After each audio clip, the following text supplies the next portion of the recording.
I'm Chris Farrell, and this is On Watch.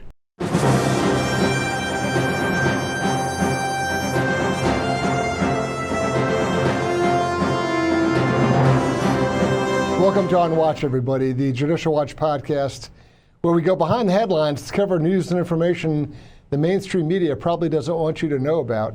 We try to recover some lost history, try to explain the inexplicable. Today, we're not going to cover a corruption issue. Instead, we're going to cover a very important veterans' health issue. I'm very pleased to have joining us the United States Army retired Major General Bob Dees. And General Dees runs the National Center for Healthy Veterans. Welcome, General Dees. Great to be with you, Chris. I appreciate the work of Judicial Watch. Thank you very much. The work that you're doing at the National Center for Healthy Veterans, I believe, fills an absolutely critical need or gap in veteran health care coverage. Can you give our viewers and our listeners just a little overview of what it is you're doing at the center?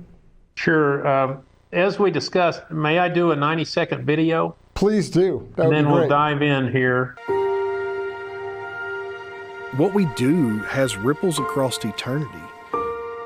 Our mission here is to return healthy veterans to America. You know, a patriot goes home healthy, and you see the whole family dynamics change.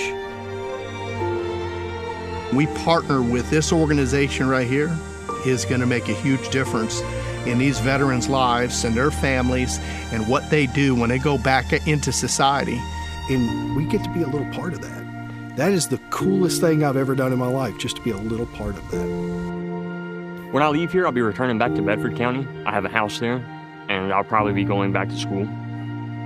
Just a place to give me purpose in life. And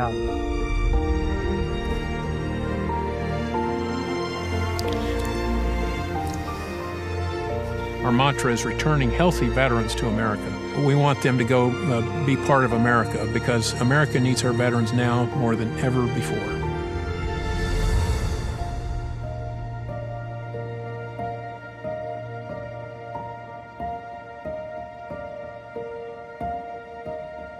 That's just a brief overview, but it gives you maybe the picture worth 1,000 words. Absolutely. That's very powerful indeed. I think what comes to mind for me is that when it comes to veterans, not all the wounds are necessarily apparent, right? There's folks walking around with stuff inside of them that just looking at the outside, you may not know what's going on the inside. And it appears to me that you're working on the inside job, on stuff that people are carrying around inside of them. Can you talk to us about the kind of guys who come to you and what their situations are? You bet, of course, Chris. We say our intellectual property is how do we rewire the brain, reshape the heart, restore the soul. So yes, it's about those inner wounds. We have fellows with post-traumatic stress disorder. You know, that's a normal reaction to abnormal experiences in your life. And the hormones just flood through the brain. They basically fry some of the circuits. The good news is that it's a condition that can heal over time. We had a young soldier that we met him, and he had serious disciplinary issues in the military, had been kicked out on a dishonorable discharge. We put him into a 14-month program of physical, mental, spiritual, emotional, relational life reset. One of the first things we did was we spectral imaged his brain, and it showed the four hot spots in his brain that illustrate post-traumatic stress disorder. We put him on a reset of brain foods, nutrition, physical exercise, spiritual disciplines, new friends, all of that combined. And a year later, his brain was substantively different. He saw he could heal, and frankly, we were helping him, but more importantly, he was helping us understand anew. He lived under our roof for 14 months. That is an amazing story. It's different from reading about it in a textbook or even experiencing it yourself. Right. That is really amazing. One of the themes, just in looking at your work, one of the things that you're trying to battle and trying to roll back is this sort of separate apartness, this disconnectedness that some of the guys come to you, they've withdrawn, they've cut themselves off, whether it's physically or through drugs and alcohol or through some other kind of emotional lashing out. They are withdrawing and separating, and you try to get them back into connection. Isn't that right? Oh, you're right, Chris. You're on top of this. Isolation is one of the primary causes of veteran suicide, and as probably most of your viewers know, we have a significant epidemic of veteran suicide in America today. Shouldn't be happening. So as we try to defeat the causal factors of veteran suicide and other mental and behavioral issues, one of them is exactly what you say. It's community to defeat isolation. There's a wonderful community of formerly homeless people in Austin, Texas called Community First. I have lived down there, and we went to school on that, and we've modeled some of our organization, our alignment of our houses, our community centers around a proven model. And in the community center, that's where they do their meals. That's where they do their classes. They even have stronger internet in the community center. In their homes, they're comfortable. They have a microwave, they have a refrigerator, but no cooking facilities because we do everything possible to get them out of isolation. The community center view on the front porch with the rocking chairs is the $1 million view, again, to pull them out, get them to do things together. And we've recently gone to a cohort approach where we have groups, not just individuals. And it's a powerful dynamic. The cohort really support one another. They quickly bond, and they get that fellowship, that community that they need. Another component for you is that work is therapy. It has therapeutic results. That's exactly right. It's interesting. You know, some of the guys go out, they'll be mending fence, banging a hammer alongside our ranch foreman, or they'll be working in the garden with our agriculture guys, whatever it is. Sometimes, or doing construction, sometimes that's more beneficial to life change and to truly develop trusting relationships, and then they can open up and share their internal wounds, concerns, anxieties, and begin the healing process. I just know from being a dad and from having other friends that sometimes the best conversations I've had with people are conversations that we have while we're doing something else that has absolutely nothing to do with some heartfelt, deep topic. You know, yep. You're out breaking a sweat, and you're talking, whether it's yard work or some kind of construction, and you end up talking about the big stuff in life as sort of a corollary to what the work is. But the work environment creates the conditions that allows for that kind of sharing. Right, you're exactly right. It's interesting, you know, we have 339 acres, Chris. We have 30 horses. We have a herd of cattle.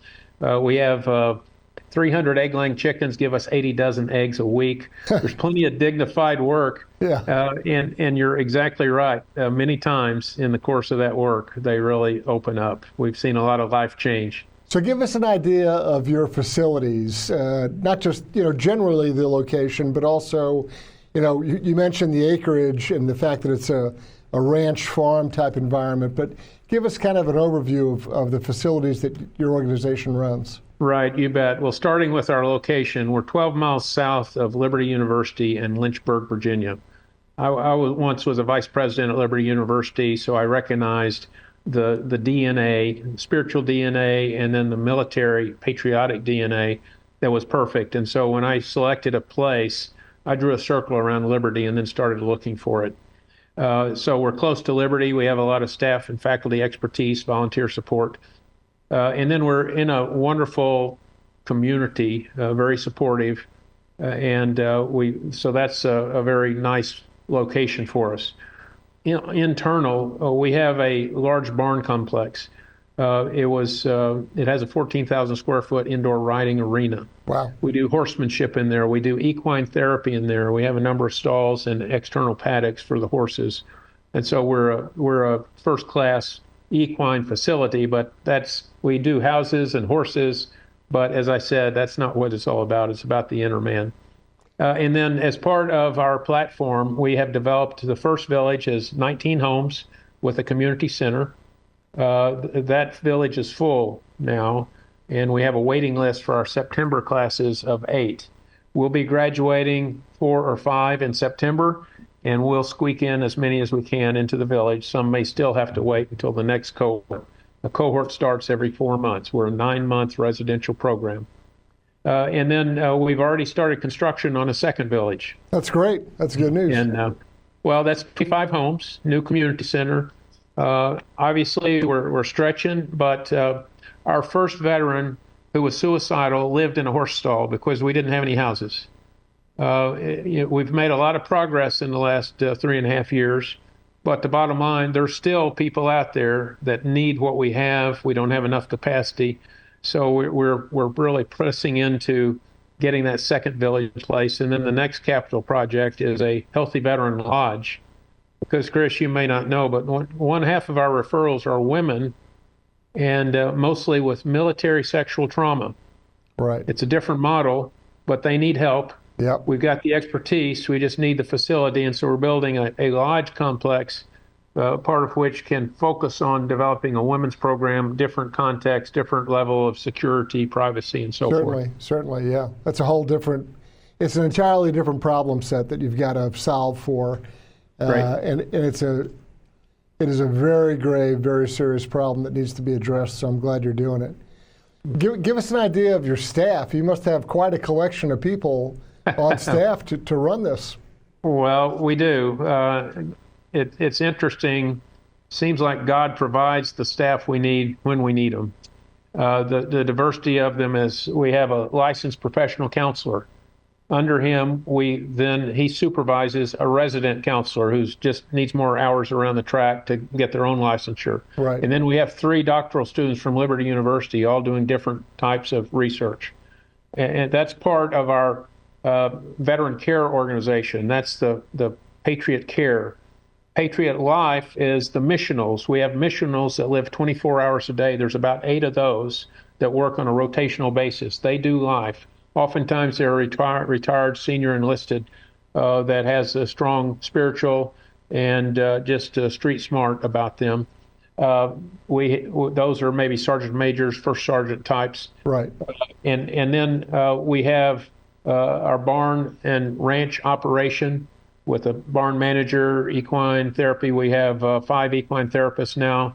They're not all salaried. Some are volunteers. Overall, Chris, it's a staff of about 30, and some are part-time, some are full-time, and then we have an army of 700 volunteers. It's just been incredible. I don't think you can see it behind me, but the Spirit of Virginia Award is sitting back there. We were awarded the Governor of Virginia's first Spirit of Virginia Award in 2022, and then in 2023, in his State of the Commonwealth message that he gave, he had us come to the State House and had us stand up, and was a singular military organization that he honored in that speech because he and his wife, the First Lady, are confident that we're doing good work, right things for the right reasons for the veterans in Virginia and far beyond. That is tremendous. Now, I'm sure there's quite a number of interesting stories wrapped up in this, but how do people find you? How do people get to you or access you? And is there, I mean, I'm sure some folks just kind of arrive on your doorstep, but there's others I'm sure that are kind of routed or referred to you. What does that process look like? Right. Well, thanks for asking, Chris. First, as in most organizations, our website, go to healthyveterans.org, healthyveterans.org, and they can find out how to refer a veteran to our program. They can find out how to volunteer. They can certainly donate to the cause. And then in that website, it tells a lot about what we do. So that's helpful. Now, the second thing is that we operate by referral. We anxious mothers and fathers and family members whose son has been in the basement for the last 5 years doing video games, and he has a failure to launch. He's isolated himself. Right. Others, prison correctional officers who have somebody coming out of prison, they know he's a veteran and they think he would be a right fit for us. Others might be homeless. So we've had people discovered homeless on the streets and they bring them here. we have a client care council that reviews these applications. Last night, we had an application from Dr. Ben and Candy Carson. They have a friend who has a son that needs help. And last night we had 2 other referrals, I believe. So we have quite a few referrals. Then we have a committee that vets these things out. We do an FBI background check. We get medical records because that's important for us to figure out what medication management is like, mental and behavioral health history. And then we rigorously go through their sort of life history on the application form that they do, and then decide if we're going to bring them into the program. It's an important commitment on our part. If we bring them in, their family for basically the rest of their lives. Right. It's a 9-month residential program, but just like I know with college age and young adult children and then grandchildren, it's never over as you take care of them in various ways. And so it is with our veterans. We love them to death after they go through the program. We watch their lives change. We help them get employment and do well. Some of them getting married. Sometimes the families are reunited. It's just a thrilling thing. And then in addition to the website, it's just word of mouth. The word spreads. We've had people just walk in. They come to our Thursday night bonfire, which we have every Thursday night. It's sort of a community outreach event. Right. People have come to there, and they walk in and they say, "Hey, we need help." Right. Right. Just for a moment, touch on families, because families are sometimes the greatest support, but then there's some instances where families kind of complicate the matter. So give me your kind of your sense on that, on how different experiences you've had in that regard. Yeah, you bet. Well, on the positive side related to families, I'm looking across the conference room here, and in my mind's eye, I see the young family that walked in. Both the father was coming into the program, the mother very accomplished, and they were both graduates of a major university. And they came in, and I said, "Well, why are we doing this?" And the wife simply said, "Short-term pain for long-term gain," meaning that she recognized the family was going to have to make a sacrifice, but she later confided that they'd been circling the drain as a couple, as a family, because of a lot of trauma that was unresolved from his service as a U.S. Marine. Right. And then I turned to the young 13-year-old to the side, and I said, "Well, why are we here?" And she said, "We just want our daddy back." That says it all. And that family is doing much better. We're trying to help them get their daddy back. Right. And daddy's making progress. Another one, they walked in off the bonfire, said, "We think we need to be here." And why? And he pointed to the young infant in the car seat. And he said, "I want that young boy to have a future." So, and that family is doing very well also. Great. And then in the case where we have families like that are intact, we do the couples counseling, individual counseling, but couples counseling. We, in some cases, counsel the children who need help. Sure. So it's a lot of counseling in various regards. And then in many cases, the reality is the family is the greatest heartbreak that they have in their lives. And sometimes it's recent, sometimes it's the abuse they received as a young person in a family, and all the bitterness and all the adverse childhood experiences is a technical term that they've had. Many of the times those are precipitated by additional military service, training, combat. That just opens up these wounds of childhood. And so when we help these veterans, many times we go all the way back to the very origins of the challenges they face, and it has to do with family, dysfunctional family. General Dees, you're doing tremendous work, you and your colleagues there. I can't thank you enough, and I can't thank your colleagues. This is such important stuff, and you have identified and you have filled exactly the gap or the crack in the coverage, and you're doing stuff that is just, it is very inspirational. It touches me personally. It is tremendous. So for myself, for my colleagues here at Judicial Watch, we thank you, we support you. We're going to push this out to as many people as we can get it to. There'll be information so that our folks who see and hear this podcast in either form, they'll be able to click through and get to the center and find out more about your work. Maybe they've got a family member, or maybe they just feel compelled to send some money along to you to help move the ball down the field. But thank you so much for joining us. Thank you, Chris. It's a privilege to be with you.